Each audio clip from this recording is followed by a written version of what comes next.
যাতে আমার ছেলে কোনোদিন অসৎ পথ বেছে না নেয়, সেজন্যই বললাম। সম্পূর্ণ দায়িত্বটা তোমাকেই নিতে হবে। যত টাকা লাগে আমি দিব।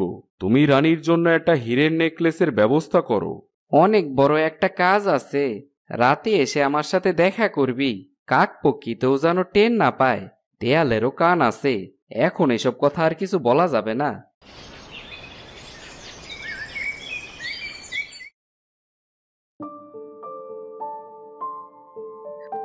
রে বাবা, রাজবাড়ি যাবি না? অনেক বেলা হয়ে গেল, এখনো উঠছিস না যে? আর বইল না মা, মন্ত্রী মশাই তো এখন আমারে রাতের বেলাও কাজে যাইতে কয়। রাতের বেলা রাজবাড়িতে কি কাজ? রাতে তো পরীরা আছে। এত কিছু কি আর জানা যায়? মন্ত্রী মশাই যা বলে তাই তো করি। দেখিস আবার কখনো মিথ্যার আশ্রয় নিস না। যেহানে আমার মা বাবা কখনো মিথ্যা কথা কয় না, আমি সেহানে কেমনে কমু? খাবার ছাড়া যেমন মানুষ কিছুদিন বাঁচে, ঠিক তেমনি সত্য ছাড়াও মানুষ কিছুদিন বাঁচে, তারপর ঠিক একদিন ধরা পড়ে যায়। কি শুরু করলাম মা? এইসব কেন কইতাছো? যাতে আমার ছেলে কোনোদিন অসৎ পথ বেছে না নেয়, সেজন্যই বললাম। আমি একটু রাজবাড়ির দিকে গেলাম, দেহি মন্ত্রী মশাই কি কয়। বাজারের থলেটা নিয়ে যা, আসার সময় বাজার করে আনবি। আচ্ছা ঠিক আছে মা, বাজার করে আনমনে। আগে আমি মন্ত্রী মশাইয়ের লাগে একটু দেখা করে আসি। এ কি, রাজসভার লোকজন সব কোথায় গেল? মন্ত্রী, কোথায় তুমি? কারোই দেখা মিলছে না কেন রাজপ্রাসাদে? যথা আজ্ঞা মহারাজ, কিছু কি বলবেন? তোমাকে তো বলাই হয়নি। তোমার রানীমার তো হীরের নেকলেস বানাতে ইচ্ছে হচ্ছে। এই আর এমন কি মহারাজ, রানী মা চাইলে বানায়া দেন। সে তো গড়িয়ে দিতেই হবে, রানী চেয়েছে বলে কথা। তা আমাকে কি করতে হবে মহারাজ? সম্পূর্ণ দায়িত্বটা তোমাকেই নিতে হবে। যত টাকা লাগে আমি দিব। তুমি রানীর জন্য একটা হীরের নেকলেসের ব্যবস্থা করো। দায়িত্ব যখন দিয়েছেন, আপনার আর কোনো চিন্তাই করতে হবে না মহারাজ। মনে রেখো মন্ত্রী, নেকলেস যেন আমার পছন্দ হয়। আপনি চিন্তা করবেন না রানী সাহেবা, আমি অবশ্যই চেষ্টা করব সর্বোচ্চ দিয়ে। তবে আজ থেকে কাজে লেগে পড়ো। এখানে 500 স্বর্ণ মুদ্রা আছে, কাজ শুরু করার পরে আবার দেওয়া যাবে। এখন তবে চলুন মহারাজ, একটু বাগান থেকে ঘুরে আসি। অনেক দিন হলো আমরা বাগানের দিকে যাচ্ছি না। দেখো দেখো রানী, বাগানে কত ফল আর ফুল ফুটেছে। সত্যি মহারাজ, আমাদের বাগানটা পরিপূর্ণ। বাবা মা, তোমরা এখানে, আর আমি তোমাদের পুরো প্রাসাদে খুঁজে বেড়াচ্ছি। হ্যাঁ মা, অনেকদিন ধরে বাগানে আসা হয় না, তাই আসলাম। বাগান মানে শান্তির আরেকটা জায়গা। কত চারিদিকে প্রজাপতি, দেখো মা, তোমার পাশে কি সুন্দর একটা প্রজাপতি। সত্যিই তো, প্রজাপতিগুলো অনেক সুন্দর। মেয়েটা দেখতে দেখতে কত বড় হয়ে যাচ্ছে, তাই না? হ্যাঁ মহারাজ, কিছু বলবেই পারুল মা? আমি আমার বন্ধুদের সাথে খেলতে যেতে চাই মা, খেলতে চাই। তোমার অভ্যাসটা দেখছি গেল না। তুমি রাজকন্যা হয়ে এখনো কেন সাধারণ মানুষের সাথে খেলাধুলা করো? তাতে কি হয়েছে বাবা, তারাও তো মানুষ। ওকে বাধা দিবেন না মহারাজ। অনেক ধন্যবাদ মা, আমি খেলতে গেলাম।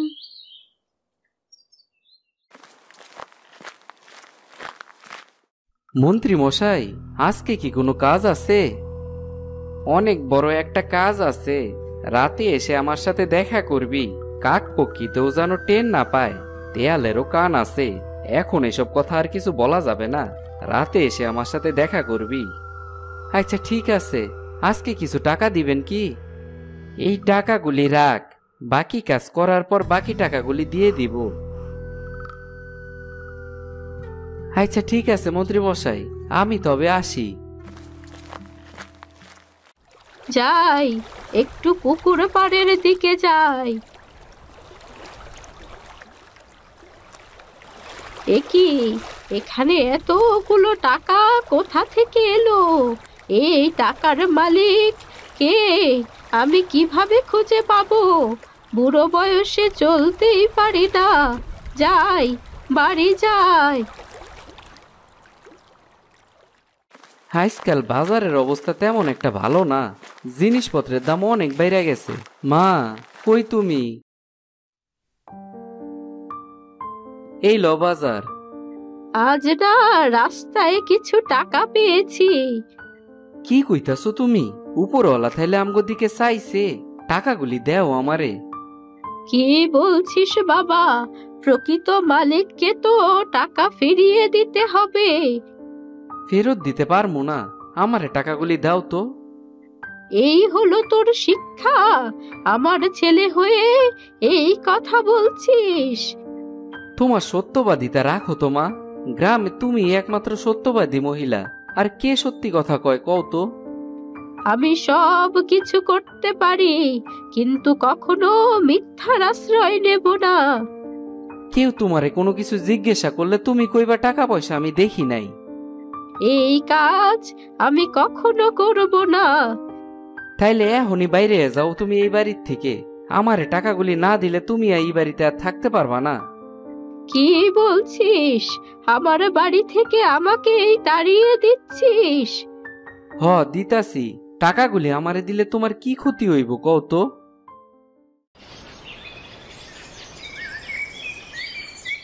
বাড়িতে কেউ কি আছেন? কি হয়েছে বাবা? কিছু বলবে? বুড়িমা, দুদিন আগে আমি এই পথ দিয়ে শহরে গিয়েছিলাম। পথে আমার কিছু জিনিসপত্র আর টাকা হারিয়ে গিয়েছে। বাঁচা গেল, আমি তো কিছু টাকা পেয়েছি পথে। আপনি সত্যি কথা বলছেন? আমি তো টাকাগুলো পাওয়ার আশা ছেড়েই দিয়েছিলাম। আমার হাতে যেহেতু টাকাগুলো পড়েছে, তাই তোমাকে দিয়ে দিচ্ছি। আসলে আপনার বাড়িটা তো রাস্তার পাশেই, তাই আপনাকেই প্রথমে জিজ্ঞাসা করলাম। আপনি কিছু মনে করবেন না। এতে মনে করার কি হলো বাবা? এই নাও তোমার টাকাগুলো। সত্যি, আপনার মতো সত্যিবাদী মানুষ খুব কম দেখা যায়। আপনাকে অনেক ধন্যবাদ বুড়িমা। আমিও হালকা হলাম টাকাগুলো ফেরত দিয়ে। আমি তবে আসি, এরপরে এদিক দিয়ে গেলে আপনার সাথে দেখা করে যাব। ঠিক আছে বাবা, এবার আসো তবে। উদ্ধার করলা, তুমি এমন সত্যবাদী হইছো যে সব জায়গাতেই সত্য কথা কইতে হইব। যাই বলিস না কেন, আমি সব সময় সত্য কথা বলেই যাব। তোমার সত্যি কথা তোমারে খাবার দিয়া যাইব। আজকাতে বাজার ঘাট সব বন্ধ, দেহি তুমি কেমনে খাও। আমার ছেলে হয়ে তুই এরকম কি করে করতে পারলি? যে মা তার ভালো চায় না, আমি ছেলে হয়ে কেন তার ভালো চামু? এই বলে রবি বাড়ি থেকে বেরিয়ে পড়ে। এমন ছেলে যেন আর কোনো মায়ের ঘরে না জন্ম নেয়। আমি ভাবতেই পারি না আমি এমন ছেলে জন্ম দিয়েছি। যাই, মন্ত্রী মশাইয়ের লাগে দেখা করে কথা বলে আসি। সন্ধ্যার দিকে রবি মন্ত্রীর কাছে যায়। তুই এসেছিস তাহলে? আপনি কাজ দিছেন আর আমি আসবো না? তুই আমাকে একটা নকল হীরের নেকলেস এনে দিবি, কি পারবি তো? এইটা তো আমার বা হাতের খেল। আমার কাছে অনেক মানুষের জানা আছে যারা নকল নেকলেস বিক্রি করে। তাহলে তো হয়েই গেল। আইজ রাইতের মধ্যেই চুপি চুপি কাজটা সাইরা ফেলবি। কয়েকদিন পর রাজা মশাইরে এই নেকলেসটা দিতে হইব। তবে অর্ধেক টাকা কিন্তু আমারে দিতে হইব মন্ত্রী মশাই। আমি থাকতে তুই চিন্তা কেন করস, পাইয়া যাবি। আচ্ছা ঠিক আছে, আইজি আমি কাজটা সাইরা ফেলবো। মহারাজ, আপনি যে মন্ত্রীকে দায়িত্ব দিলেন সে কি সঠিকভাবে পালন করবে? আমার মন্ত্রীর ওপর পূর্ণ বিশ্বাস আছে। যদি গন্ডগোল করে তখন? মন্ত্রী এমনটা কখনোই করবে না। না করলেই ভালো। আমার অনেক শখের নেকলেসটা যদি কিছু গন্ডগোল হয় তখন কি হবে? আমার উপর বিশ্বাস রাখো, দেখবে কিচ্ছু হবে না। তাছাড়া তো উপায় নেই, আপনার উপর বিশ্বাস রাখতেই হবে। কথা না বলে ঘুমিয়ে পড়ো তো, পারুল মা। তুইও ঘুমিয়ে পড়। হ্যাঁ বাবা, ঘুমিয়ে পড়েছি, তবে মন্ত্রী মশাইকে আমার ঠিক তেমন বিশ্বাস হয় না। তুই ছোট্ট মেয়ে হয়ে এসব কি কথা বলছিস? বিশ্বাস করা ভালো, তবে অন্ধবিশ্বাসটা ঠিক নয় মহারাজ। আহা, ঘুমিয়ে পড়ো তো, তোমার নেকলেস পেলেই তো হলো। তাই হয়তো, আমার আর অন্য কিছুর দরকার নেই, ভালোই ভালোই নেকলেসটা পেলেই হলো। নেকলেসের আশায় তুমি তো পাগল হয়ে যাবে দেখছি। চুপ করে ঘুমিয়ে পড়ো তো। পরের দিন সকালে। জানো মা, আজকে একটা অনেক ভালো কাজ পাইছি। একদম আমায় মা বলবি না তুই। কালকে অনেক বেশি রাইগা গেছিলাম, তাই কইছিলাম, তুমি কিছু মনে কইরো না। কি কাজ পেলি? এইবার আমারে বড়লোক হওয়াতে কেউই আটকাইতে পারবো না। কি এমন কাজ করলি তুই? তোমারে কোয়া যাইব না, তোমারে কইলে তো তুমি আবার সব কইয়া দিবা, তখন আমি ধরা পইরা যামু। তবে তাই করিস, ধরা তোদের একদিন পড়তেই হবে।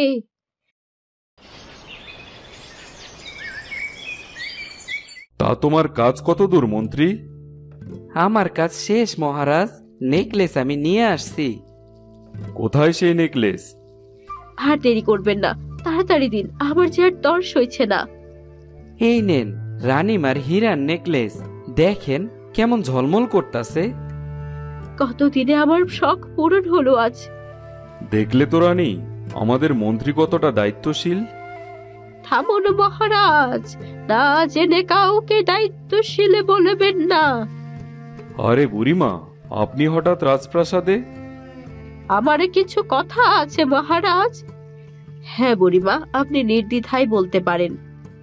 আপনারা আমার কথা বিশ্বাস করবেন তো? আরে আরে, এ আবার কোথা থেকে এলো? এ তো রবির মা, এই মহিলা তো সব সত্যি কথা বলে দিবে এখনই। অবশ্যই বিশ্বাস করব। আপনি আমাদের এই গ্রামের একজন বয়স্ক মানুষ, আপনার কথা তো শুনতেই হবে। কোথা থেকে যে এসব আসে? আপনার ছেলে এখানে নাই, আপনি এখান থেকে যান তো। সত্যি কথা বলতে এসেছি মন্ত্রী মশাই, আপনার আসল রূপটা সকলের সামনে প্রকাশ করতে এসেছি। কি বলতে চাইছেন আপনি?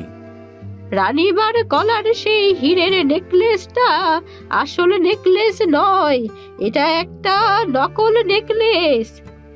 এসব কি বলছে মন্ত্রী? আমি এসব তোমার কাছে আশা করিনি। এই বুড়ির কথা বিশ্বাস করবেন না মহারাজ। আমার প্রথম থেকেই মন্ত্রীর উপর সন্দেহ ছিল। এখনই শেখরাকে ডেকে পাঠাও। প্রহরী, মন্ত্রীকে বন্দী করো।